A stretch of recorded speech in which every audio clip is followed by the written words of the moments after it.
In this podcast, I'm joined by Mike and JJ Ducart, and we follow up on some bold predictions that we made last week. We talk about what's going on. Mike's headed out for a big hunt tonight, so we strategize that hunt, make some more bold predictions as we turn the corner into October. The Deer Society podcast is brought to you by Illusion Hunting Systems, Onyx Hunt, Reveal Cellular Cameras, 10-Point Crossbows, Prime Archery, G5 Broadheads, Osseo Gear, Raw Frozen Scents, and HHA. Well, we're off. Season is kicking, and you guys are getting ready to go hunting. So we got to make this podcast efficient. Give these people what they want to hear, and then got to get you to the stand because you're after a buck. That's correct. No ADD today. Keep it focused. So I guess let's kick things off. What's going on? I want to hear about maybe your plan for this evening. I want to talk about some strategies that are going to be applicable here coming up in the next couple weeks. But first, let's kind of touch base. We made some bold predictions on our last podcast about bucks being down, and want to revisit that. Were we right or were we wrong? We were wrong. What did we predict? I think I was agreeing with you with 3 bucks down, 1 Wisconsin, 1 Minnesota, 1 other. But a couple bucks did die last night, right? Was it 2 or was it 1? So we're catching up, but we didn't hit that $3 mark after a week. Yeah, so it's actually been a couple now, but we did hit that $3 mark now. So Mitch shot one in Wisconsin. Tyler shot one here in northern Minnesota, and then Lance shot one in Kansas. So, Oh, that's right, yeah. We hit it just a little bit late. And a little differently than you predicted. Yep, a little differently, but some big bucks starting to hit the ground, which is exciting. How about for you guys? Have you been out in the woods? What's opening 2 weeks looked like for you? Well, after day 3, we lost 1 target, and that was a little bit of a letdown. So yeah, I was hunting a pretty good buck, permission property, and just how it goes. Sometimes a neighbor ended up cracking him on day 2, the morning hunt. It was a foggy morning, a little bit risky, I guess, in my opinion, to go after him on an early season warm morning, but not saying you can't shoot him. So obviously the buck must have swung through there and went back to bed, and he must have been real tight to that deer's bedding, which I kind of figured based on what I was seeing from scouting and trail cameras that buck was kind of in that little thicket. Early season, they don't move that far. So, he must have got in. Maybe that fog helped him slide in there. Don't know who the hunter was, but yeah, 5-year-old buck down, and that really shifted what we're doing here. So trying to get on some different bucks and moving cameras, still dialing in stand placements in some cases. And we do have another one that we're going to go after tonight. So that's part of the game. If it was easy, everybody would have big bucks over the wall. So, yeah, that's kind of the deal. Just stay positive. It was a buck that we probably would have got a lot of great footage of this year. Real wide deer, frequented quite a bit last year. Core buck, great trail camera video, great encounters. Passed him up a bunch. Landowner passed him up a bunch, kind of anticipating, this is going to be the year we're going to get a lot of great content with him and potentially shoot him. And that's gone on day 2, but plenty of season left. Bucks are starting to shift. A lot of opportunity. That's a pretty solid attitude to have. There was definitely, I guess, I'm going to say that was JJ's buck that he was kind of after. And on that property, put in a ton of work there. And I'm looking at him going, do you really want to put that much time and effort, into this property when there's so much competition there? And, there's lots of bucks that come through. So anyway, he gets the thing patterned. He's all fired up about it. The deer just happened to go by the competition and got him, before we even had a chance to even really do anything with it. But so I figured that, it'd be a pretty crushing blow. And in fact, in a lot of cases, I see people out there and that happens to them. And they're just like, well, my season's done. Oh, I quit. And, they just get so bummed out and so depressed because of all the work and the effort and the excitement and the anticipation, and you don't even get to experience anything as a result of your hard work. And you can turn that into a negative, or you can do what JJ did and just say, hey, that's just the game. And that's a better way to do it. You feel better, and there's lots more deer out there. Even though you may not have them pattern, there's more deer out there. You're going to get opportunities. Yep. Yeah, a lot of time we still got the entire rut, still some early season. Obviously, we've lost some big bucks in the past and been crushed by that in the past. So that's not anything new, and just got to keep moving on. But yeah, kind of the goal there was I wanted to shoot something early, knowing I had 2 tags, Wisconsin and Minnesota, shoot something early. Just frees up my schedule a little bit more, and then I can film you, Chris, other people, and just kind of flex a little bit more and have a much more flexible fall. So that was kind of the goal. Great buck. I would have been happy with him day one or the last day of the season. So it's not about, wasn't, just a great buck overall. But yeah, I just wanted to try to punch the tag early, but now we get to learn more. That's right. That's hunting. Unfortunately, that happens. Sometimes you get them, sometimes the neighbors get them, sometimes nobody gets them. That's it. But I feel like I've said this a lot already to different people into already week 2 of the season. It's long season. Like, it is a long season. Lots changes every day. It's changing. As much as the fall just flies by, it's long season, right? So new bucks will show up. New things will happen, and that's what's exciting. You still get a tag in your pocket, and who knows what could be meant to be. You still got that tag in your pocket. So, Mike, you are headed out tonight. JJ is going to film you, sounds like. Yep. Tell me a little bit about just that preparation. What are you doing to prepare? Tell me about the hunt. Yeah, well, I'm just coming back from a 10-day vacation. The wife and I decided that we were going to golf every state in the United States. So we went out east and enjoyed some lobster in Maine, hit up with 6 different states and golf courses, and just such a wonderful trip. As I'm gone, JJ's buck gets shot, and a number of things happen. And of course, I didn't do anything to prep. So I've been on a scramble this last week, and I got all my gear cleaned up. I got everything dialed in. We're dealing with some new POVs I got to figure out how to use. I got a new set of more versatile shooting sticks for the, once again, new crossbow from 10 Point, which I was really hesitant, to be honest with you, to change. Mm-hmm. But I mean, you have to, if you have a partner, you got to showcase what they want you to showcase. So I tried that thing out, and just super, super surprised and very happy with that one. But the one I had before was working so good, I was afraid to change. But so we got that all dialed in. Little tweaking on the equipment, got the gear ready. It's all aired out. JJ and I worked on final tweaks for hunting after I got back from my vacation. We figured we'd just go out there and just clean up a little areas for stands, and we were out there all day long. And it was a long, hard day. And so we got water because we knew heat was coming. We got them filled up. We got all the stands in. We put in new stands. We got cameras in. We, redid other cameras. And yeah, we're prepped. So that's prepped. And now I'm mentally prepped. And I'm ready to rock and roll. Now, the buck. That's a whole other part of the program. Don't give away too much here. Yeah, and I was going to ask you before I started talking about him, but this is a buck, and we were just looking at all the sheds, and we're missing a year. So we're trying to define whether or not the first year shed that we got from this buck, if he was a year and a half or 2.5. Because he's a mainframe 8, and he hasn't really changed at all. And that's one of the reasons that we're going to take him. But I feel it feels to me like he's 5.5, because I've been watching this deer since he was just a little guy. And I've been documenting him, watching behaviors, been really studying his behavior in this food plot, a micro plot area at the bat blind. Every year was like clockwork.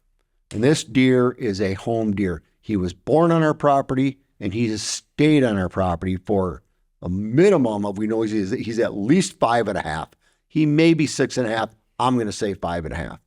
And he's kind of reached his, I'm not going to say he's reached his peak because he's changed a little bit, but he's reached kind of that, I would say, sweet spot of what he's going to be. He's not going to massively grow any bigger. And we're finally in a position where we got a bunch of 3.5 and 4.5 beauties showing up because of our efforts of over the years. You know, when you wipe out the adult population like we have, what?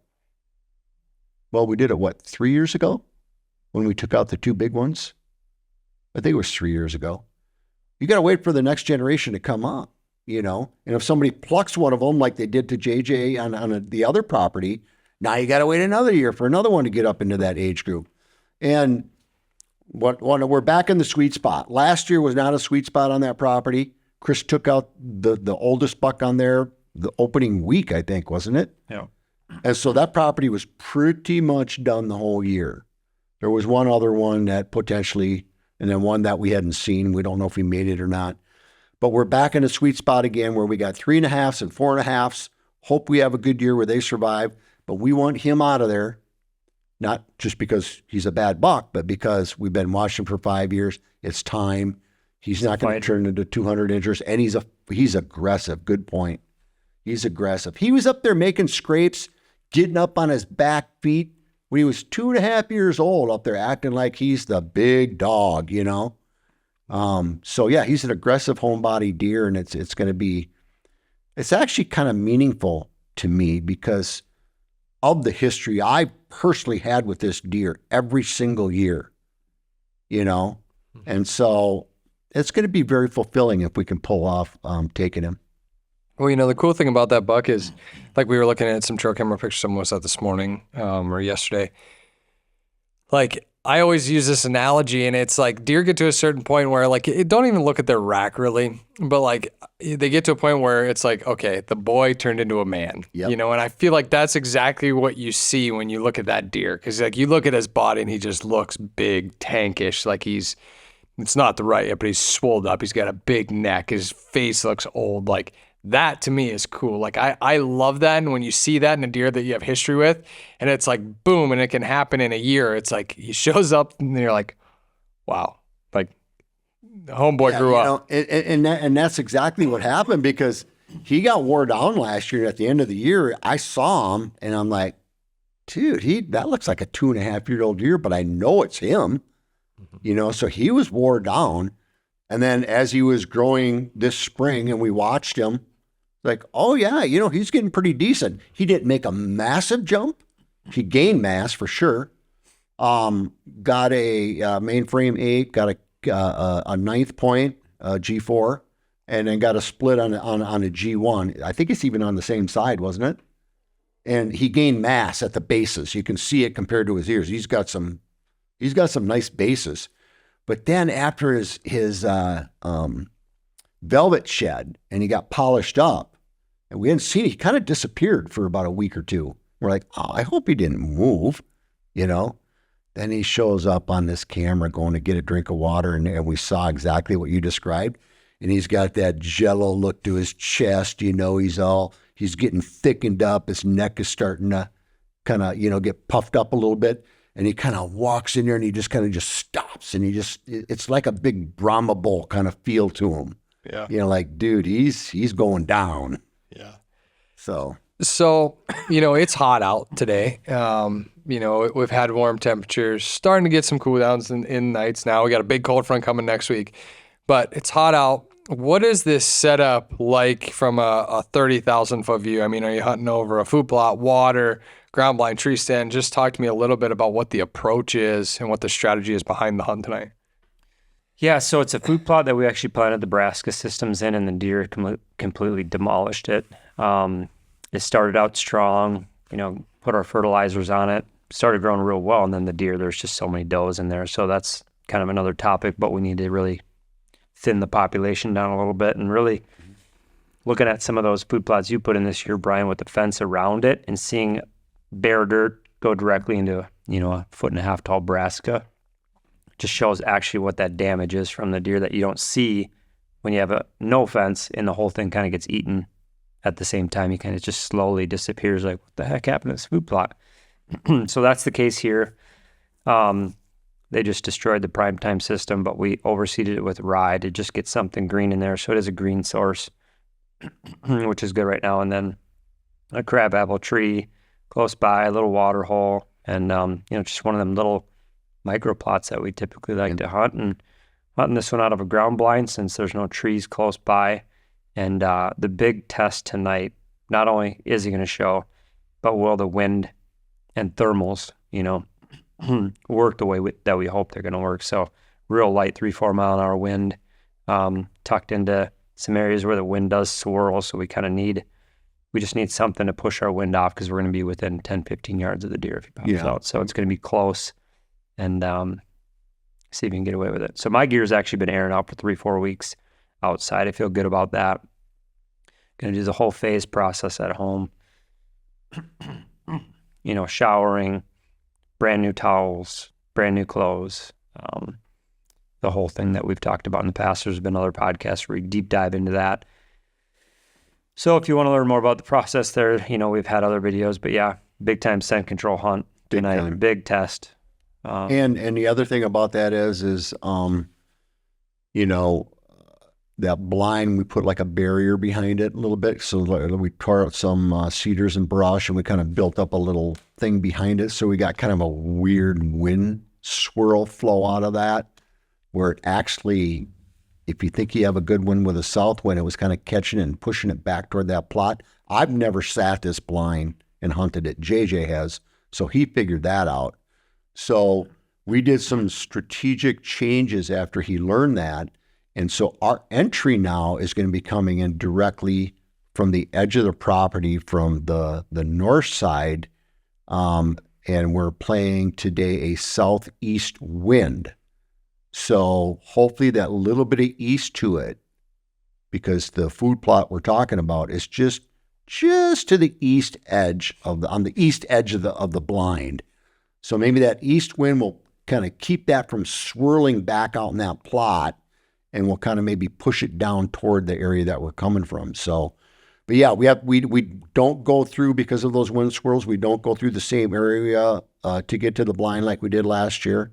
And if it's not what we need, we'll throw some wind floaters out, and if it's going the wrong way, we might just have to back out. We might have to, because we don't want to mess this guy up. It's a window.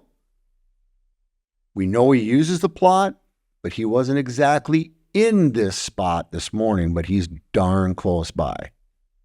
So, I would say it's a conservative hunt. We're not getting aggressive here, just because it's way too early, and we do not want to blow this deer off that property. Mm-hmm. Yeah, well, hopefully you get him, and social media tomorrow, you guys will see pictures of that buck, and pretty cool, obviously very recognizable buck. You talk about tracking him for the last 5 years, and that sometimes is hard to do, especially from a real young age, but this buck obviously has some pretty cool characteristics without giving away too much. That has allowed you to track him, which is pretty sweet. So hopefully we can put some closure to that story tonight and tomorrow. Yeah. Pretty epic. It'd be cool. What about you? I know you're on some. What about me? Yeah. We talked about it before, like what should we name this podcast? Where are the big bucks? And obviously there's big bucks around. You guys are on some. But no, I am not on anything too crazy right now. The big bucks have been MIA a little bit on camera. I haven't hunted really too much at all. But I do see, just in the last 2 days, it seems like new bucks have been showing up on camera a little bit.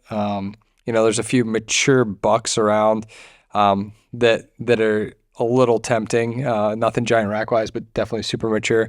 But it seems like that shift is starting to happen. Bucks are starting to break that summer pattern some. Getting a lot of sparring on trail camera here just in the last couple days. Lots of it actually in different places. So, we're not to any crazy point in the year yet where it's going to really, fire up. But I think bucks are starting to move around, check out some new territories a little bit, just kind of start to explore, where they're going to start to settle in here in the next, several weeks. So that's exciting. I'm hoping some good stuff shows up. There's some great deer that made it through. So just kind of biding my time right now, waiting for cold front windows. I know we got a big cold front coming next week. So I think that's a good time to probably jump in the stand and go see what's going on. I want to throw something out there kind of on that line. Historically, since you and I, JJ and I have been hunting together, you were still in high school, I think, right? And we were having our little Panasonic handy cams and trying to, document stuff. At that time, I was big into the waterfall industry, but I'll never forget those days. They were just so fabulous. And the way we both learned and the things that we saw and experienced together that's truly priceless. And really, it was the infancy of what created what we share today, and what we've learned and what we've experienced is all what you see with Deer Society and Illusion Products is all a result of that.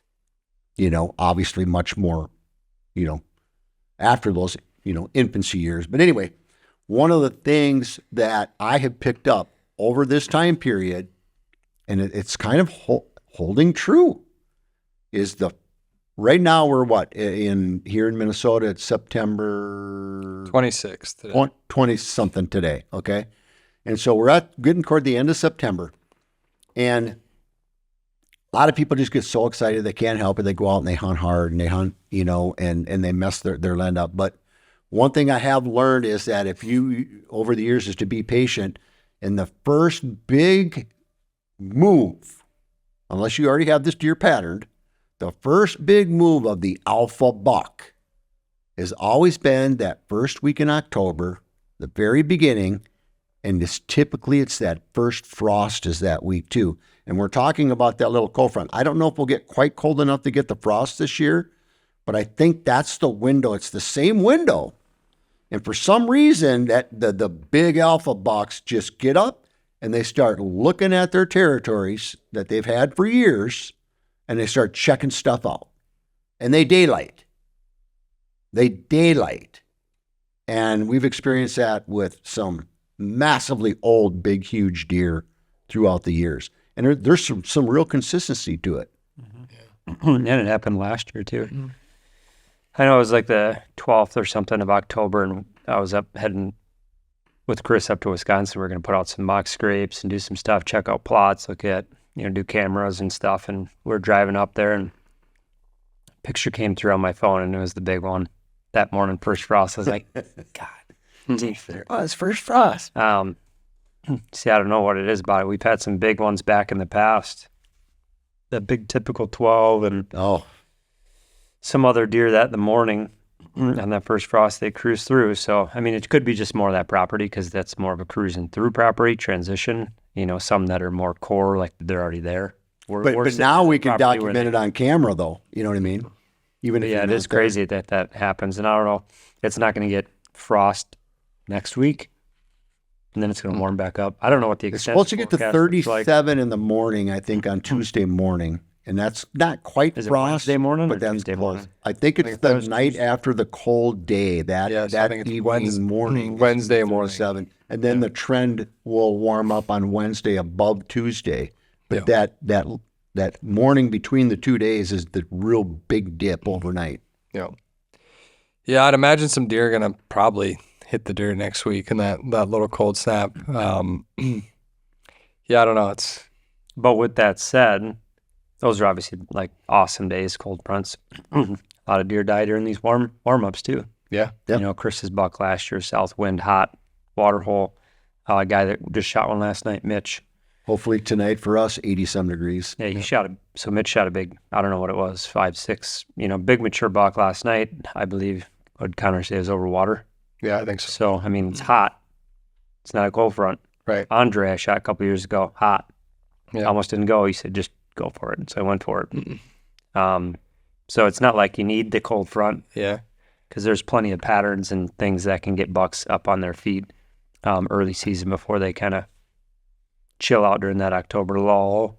and call Yeah. it. I think Which you there's don't believe in, but Yeah, I think there's so many variables. We can get into that, but I think there's so many variables that, go into it. I mean, think about all the deer that get shot early season and down south in the heat, and even up here in the heat in the first, week or two. I think, if deer aren't getting pressured and they're comfortable. I look at that buck that a buddy of ours is hunting, and with his son.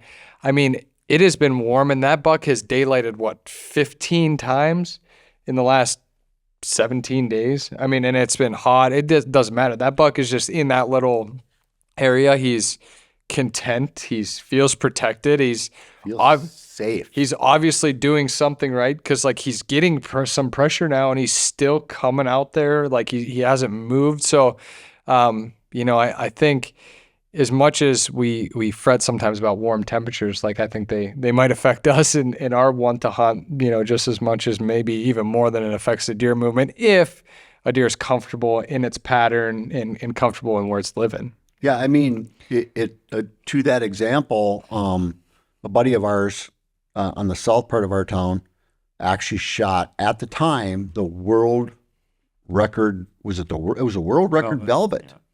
And he just happened, it was early season. It was hot. He just happened to get up into the stand.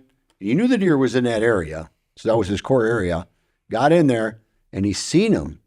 And he just gave him a little bit of I think he said just gave him a little bit of a doe or a fawn bleed or maybe a contact. I don't remember what it was. But anyway, he did that. And the deer just, what's that over there? And it was thick. And he walked right to him and he takes down the world record in heat early season. It's crazy. Unbelievable. Oh. Yeah, October lull, that's one of my favorite times to hunt. No joke. Everybody screams October lull.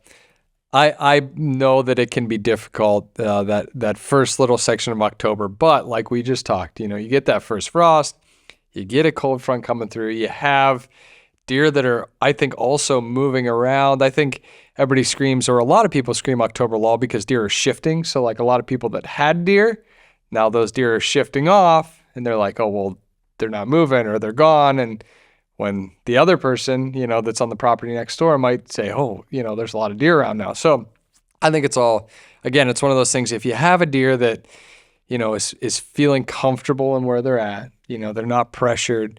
What do you say? Pressured. Yeah. Don't overpressure early. Not pressured. I think the first couple weeks of October can be really stellar. Water holes the first part of October have been hugely successful for kind of a lot of people on our team. Yeah. So, and you get into that part of the October where, and the acorns are already falling now. Deer eating those heavy, seeing those all over the forest floor. So deer eating those in the timber, getting more pressure. They're putting on more weight, so they're hot. Seems like the bucks want to move more when it's cool. But you got that consistent kind of slow trend happening early October because it's not early season food. They're a little bit more cautious. They're hot. They're fat. They got a big coat coming in.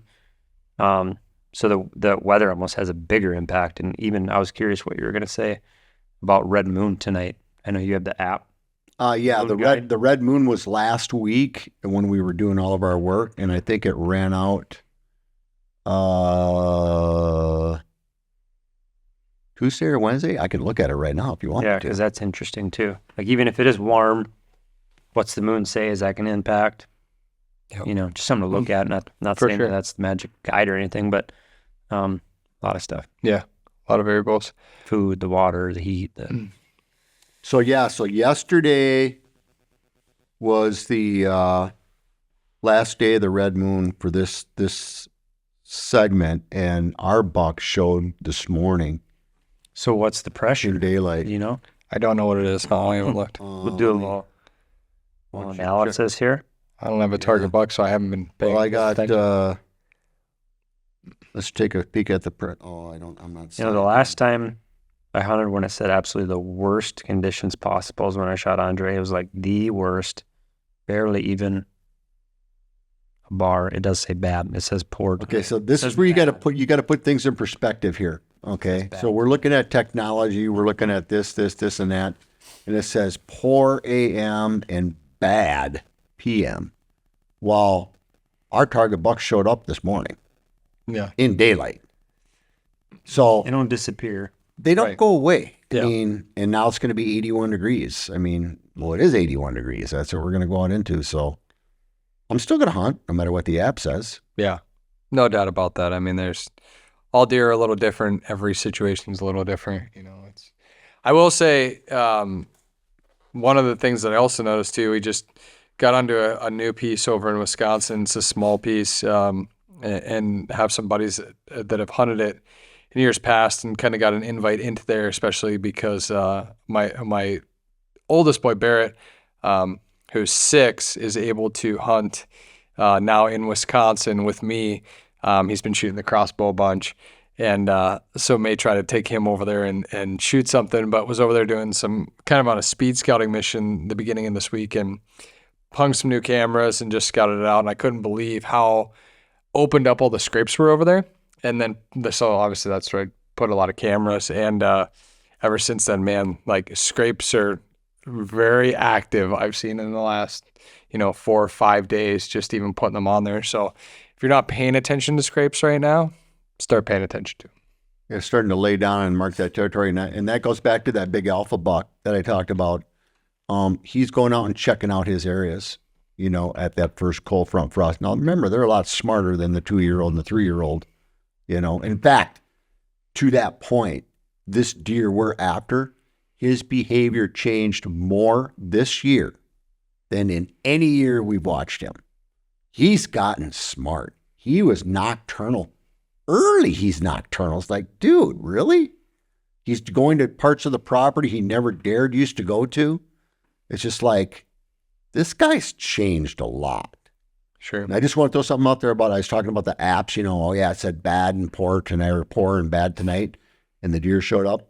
I'm not saying don't use apps, because I use them all the time. Because when the stars line up, there's significant, advantage to that. So I wasn't trying to badmouth anything there. It's just, it's not 100% pure. Every situation is a little different. For sure. Yeah, I'd pick a high pressure day where the app says great with the perfect moon, and a frosty day over the opposite any day. But, Today. doesn't mean you can't shoot them on a poor day. Yeah. Yeah. For sure. Well, you guys got to go get phased up, showered, and gear ready and rocking and rolling. So we're going to cut this podcast, get you guys to the stand. Lots of cool stuff. We shot some more art of deer hunting this morning. Lots of cool new stuff on the Deer Society YouTube channel. If you haven't checked that out, brand new film. Hunt breakdowns are rolling out like crazy. Just launched a pretty sweet one here this last week, Gusher. Oh yeah, that's going viral. It's going viral. Check that one out. It is some pretty wicked in-your-face footage. And by the way, we were shooting these, what were the Art of Deer Hunting was calling today, so I had to put the suit on and whatnot. And these guys are shutting me down about a third of the way through my deal, man. I got so much I want to share.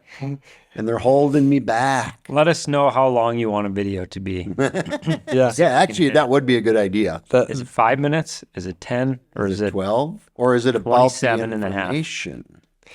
If you guys are diehard listeners to the podcast, you know that Mike can tell a story. So you get him in the interview segment. JJ had the idea we got to put a time clock up behind the camera so we can rein him in. I Yeah. thought it was 4 minutes and you're telling me it's 12. I was like, how did that happen? Lots of good information coming there, though. Tons of new content rolling out every single week. So check out the Deer Society on YouTube. If you're watching on YouTube right now, please make sure to subscribe. We appreciate it. We're going to be doing a big giveaway coming up here soon with 10 Point. Keep an eye out for that. We'll give you the details on social media, but actually going to be giving away a free crossbow. Whoa. And some big illusion packages as well. So that's film. That's going to be a pretty sweet one. Watch the Adam film, and definitely when that giveaway launches, get in on that one because that's going to be share that Adam film. Once after you watch it, you'll understand what I'm saying. Share that film with some of your friends that are like not really hunters, but are not against hunting, and get them to understand what hunting is about. It's really a story about that. I mean, it's a great message, and it's great to share for all demographics and all, whether you're a hardcore hunter or not. 100%. We appreciate you listening. Good luck out there in the woods, and we'll be back with some updates. Hopefully, Mike's got a big buck on the ground tonight. Predictions. Until the next podcast. What do you got? You're up first.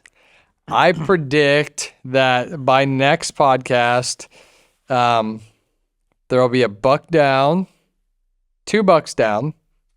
I'm not sure who, what, when, or where. I think it'll be October, so seasons will be opening up. I think my prediction is Mike will shoot. You're going to shoot your target buck not tonight, but next week.